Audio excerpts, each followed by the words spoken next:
everybody, welcome to Paper Wishes Vlog, and today I am really excited to bring you from our friends at Card Making Magic these two wonderful die sets. This one is called the Oval Box Collection. It has 31 pieces and it makes wonderful oval boxes like this one. You can see. Okay, we'll get back to that in a moment.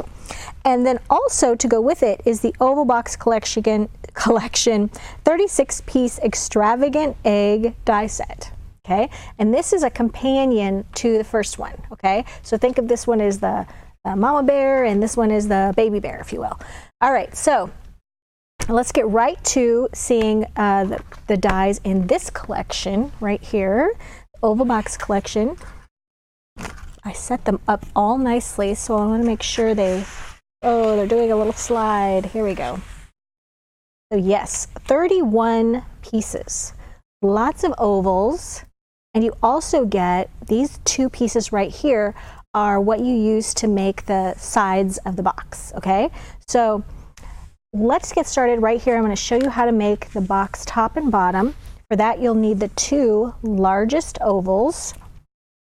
We're going to push everything else to the side here. All right. So I've gone ahead and I have cut all of my pieces for my box. So these are the base pieces, and the base pieces use the smaller of the two ovals. And so I don't get confused, I have written a B on each of the pieces, okay? So you might want to do that as well if you're cutting all of these ahead of time. And then we're going to do the top of the box. So I have two more pieces. This is just out of light gray cardstock. Okay, and then I've also cut a piece for the top of my box. All right, so we have all of these. We can go ahead and put the largest and second to the largest away. All right, and then we have a side piece that is for the base and one that is for the top or the lid. So we're going to need two each of those. Here we go. And they have these wonderful little teeth on them.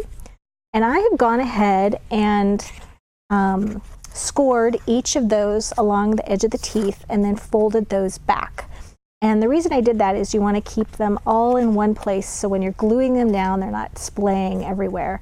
And if you don't have a scoreboard or anything like that for scoring, I find that just a metal edge ruler, a bone folder, even the back of a pair of scissors works. And then you could use just even like, this is a cardboard paper pack that we used. This is where the gray cardstock came from.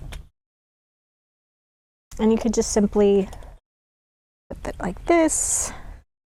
And then I just run that down the length of the piece to score that. So that's just an easy way to do that. If you don't have a scoreboard, those are very handy to have. All right, so let's start off, I think, with the card top, which is going to be the larger of the two, because of course the box top is larger and fits over the base. All right, so we don't need these pieces anymore.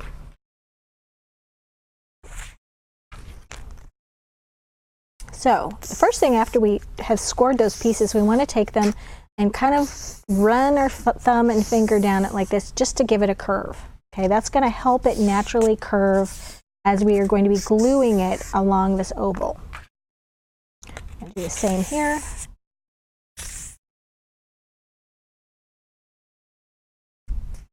Good. Now, you'll see that on each end, there's a piece that doesn't have little teeth on it. So what we're going to do is we're going to glue these two pieces together to just get one really long piece. And I'm just using my Cosmic Shimmer glue to do that. I'm going to take a little bit of glue and put it on the long extended edge. And then we're going to line those up and glue the edge where the teeth come right up to the edge. And you just want to make sure that they're lined up so that there's no extra space between the teeth. They're all evenly done there. Okay. And I'm going to do that to the bottom as well, so that can just be drying while we move on.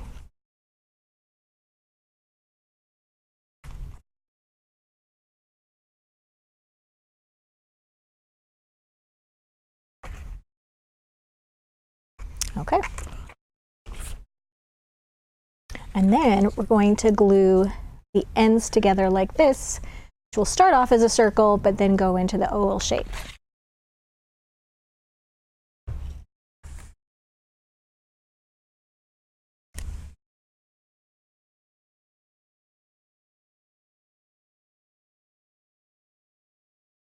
There we go, just give that a little pinch so that it holds in place. Just takes a minute or two to dry completely. All right, so I've got one of my 2 pieces of gray cardstock. This is going to be going on the top of the box, so I'm just going to set that aside. So one of our 2 pieces, and I'm going to actually put glue. There we go. I'm going to take this piece. Oh, I should mention, here's our seam right here and right here when we just glued these 2 pieces together. And the first time I made a box, I didn't pay attention to where those were going, and then they ended up in the front of my box. So that wasn't very pretty to look at. So I like to put those seams on the side right here. They're not as noticeable. So that's the first thing to remember. So we're going to take, this is going to be our base, and we're going to place this inside. And I like to do this without glue first. It's just less of a mess. So we're going to place this right inside, and then we're going to turn it over. And sometimes those teeth like to just sneak up onto the inside. You just push those back down. All right, as soon as we make sure all of the teeth stay on the outside of the box, you just run your finger along the inside. Make sure everything is where it's supposed to be, and you just turn that over. So all of your teeth are now on facing up, which is going to be the box bottom. And then I just like to take a little bit of my glue and just run the glue under the teeth. Now, another time I tried this, I put the glue on the teeth on the inside of the box, and then I put the box base over that, and it just turned out to be a mess, and then I had to glue them again anyway. So this way, you only have to glue them once, and everything stays pretty neat. So I'm just going to glue short amounts, a few inches at a time, because this glue dries very quickly, and we don't want to have to do it again and again.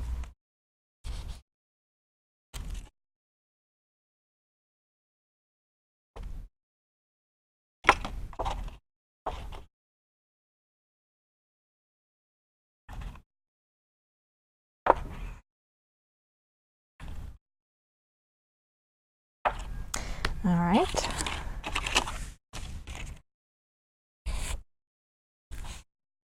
All right, so now because this is going to be the top of our box, we don't want all of these little teeth to be shown on the top of our box, so we're going to cover it with a piece of pretty patterned paper. Okay, now you can either take the second oval, okay, turn that upside down so the T's not showing, and you can cover that first, or you can just go ahead and put a nice pretty patterned paper right over the top, which is what I'm going to do now. We're going to have lots of paper on the top. We don't always need to have the extra additional oval. It does tend to make it a little stronger, a little heavier. But for our purposes for this box, we only are going to use the one.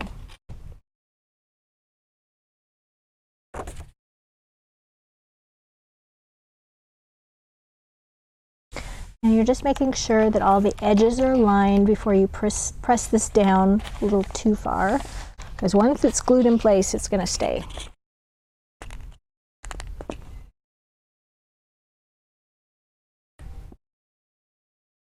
Okay, I'm going to turn that over and just run my fingers along the inside of the box, and that makes sure everything is adhered properly.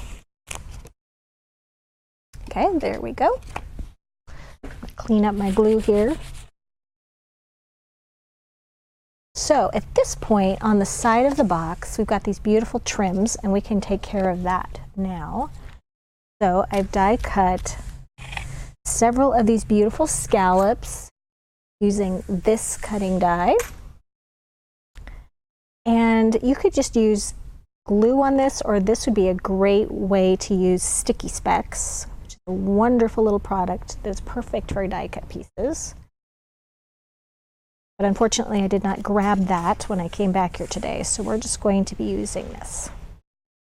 So I'm just gluing that scalloped edge even with the top edge of the box.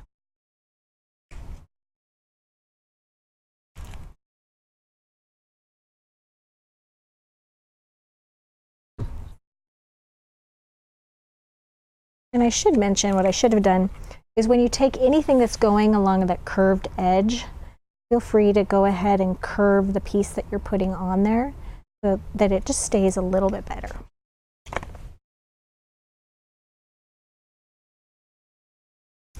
All right, and then we're just lining this edge up with the last one. And we're going all the way around the box. And I like to do this before I'm doing my base part of my box, because this way all of these little pieces can be drying and I can move on to my next piece. Okay, then I also cut some little borders from white cardstock using this die. And what I like to do with this one is just go ahead and glue, put a little bit line of glue along the bottom edge, and then I'm just taking the little straight edge of this die cut piece and putting that right into glue.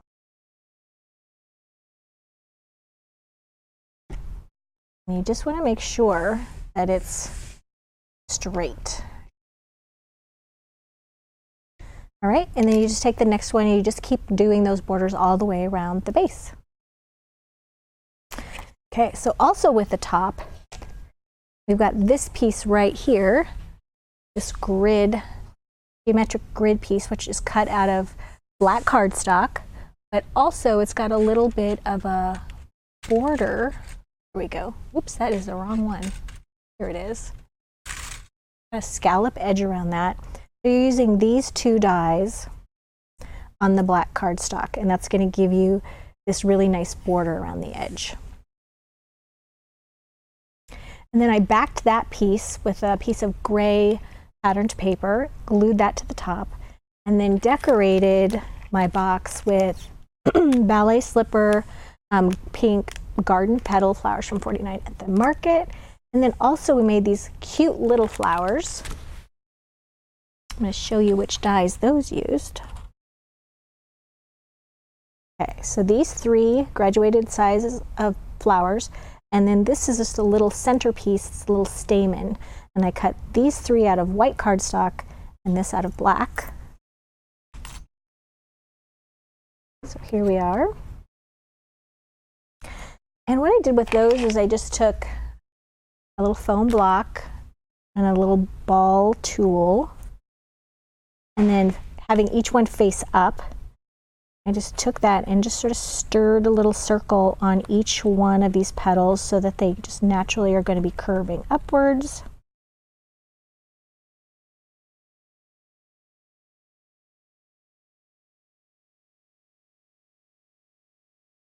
There we go.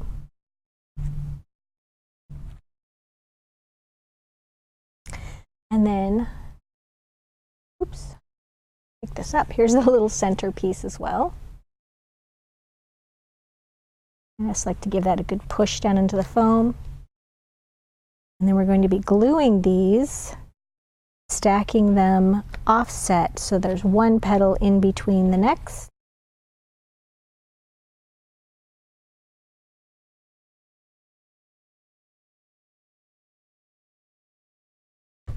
And then this one's still going to need a little shaping because we want that to be a little tighter. And we're putting a little bit of glue on the bottom of that one. Go. Okay, so here's a finished one. And then I just glued those among the pink ones to the top of the box. And then just a little loopy bow with some probably 1/4 inch wide white sheer ribbon. Okay, so that is the top of the box. You could also take some of the other cutting dies, like a smaller oval and the sentiment and this little butterfly, It's a little butterfly. And the sentiment I used here, and I did all of these out of pink patterned paper. And the sentiment, I did not use the shadow. It comes with a shadow piece. And glued that there. And then you can just tuck that in your box like this if you'd like, or just leave it plain if you don't want to have the little tag with it. All right, so let's focus on the box bottom now, and then we'll be done. So for the box bottom, we're going to construct it in the exact same way we did the top. But it's actually a smaller, these are smaller pieces so that the box is slightly smaller than the top.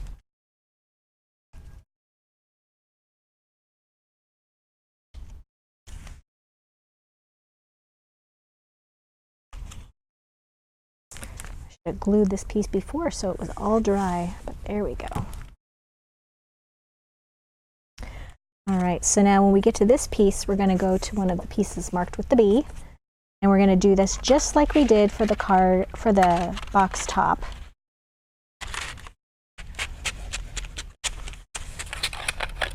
Oops, some teeth snuck through.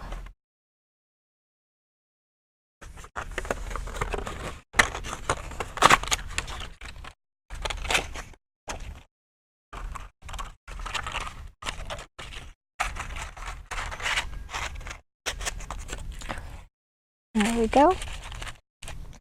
And then we're going to do just as before, glue all those little teeth down, have the same size oval, glue that over to cover up those exposed teeth.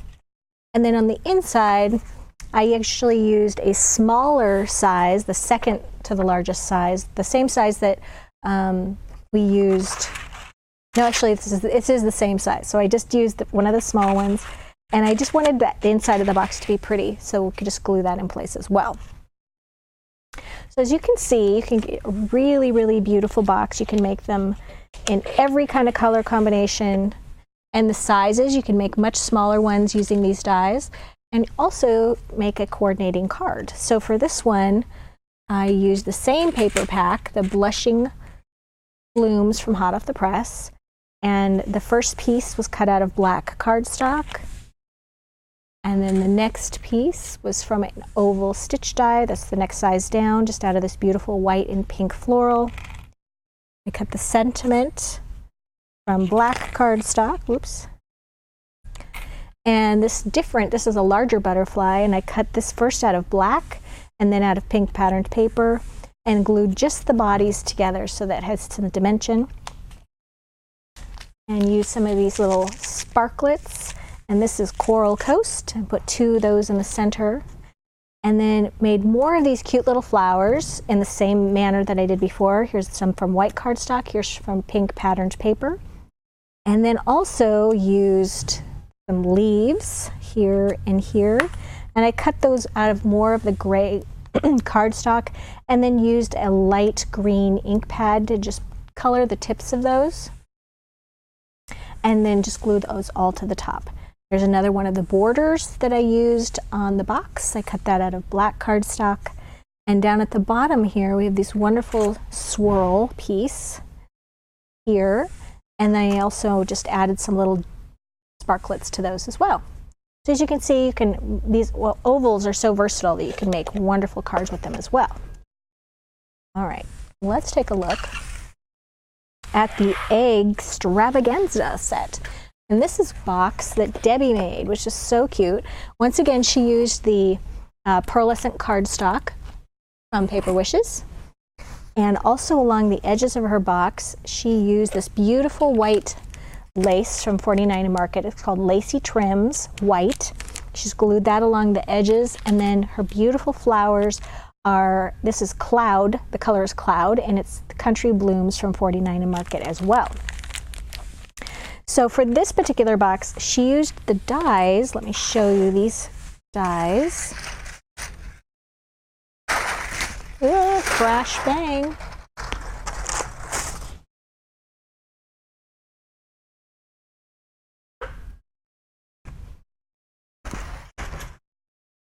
Here we go. so much on my table today. All right, so here are the dies for this set. There, they all kind of slid. All right, so this one has 36 dies, but I thought, well, this looks like it has less dies than the one that had the first set. But then I counted them, and then each one of these pieces has an individual die on it, and they just put them together so that they were easier when you were die cutting it. So if you did 1, 2, 3, 4, 5, and then you counted all those pieces, yes, you do have 36 dies. To make the box that Debbie made, you will need to use the side pieces from the first collection that we looked at. Okay, so you'll use those from that. Remember, that's Mama Bear. And then you're just pairing it with the extravagant egg die set. Okay, so that's how this box was made in this shape. And then Debbie also made this beautiful card to go with it. And she used, I should mention that she used the grid pattern for the box, but she also used the diamond shape. Let's see, oh yes, here it is. This diamond shape to make all of these little diamonds. Isn't that beautiful? It's like an argyle. So all of these make just amazing little boxes. They're fun to use. Let me grab them and get them all together here. We have a wonderful money saver on both of these die sets, so I'd encourage you to check that out. If you're watching us from the vlog page, the money saver is just down below, underlined and labeled money saver. And if you're watching us on YouTube, then just check in the description below and there is a link to the money saver. You can buy these together, you can buy them individually, and there's also a link to paperwishes.com where you can find more videos and lots more goodies. So thanks for joining me today, and I will see you next time.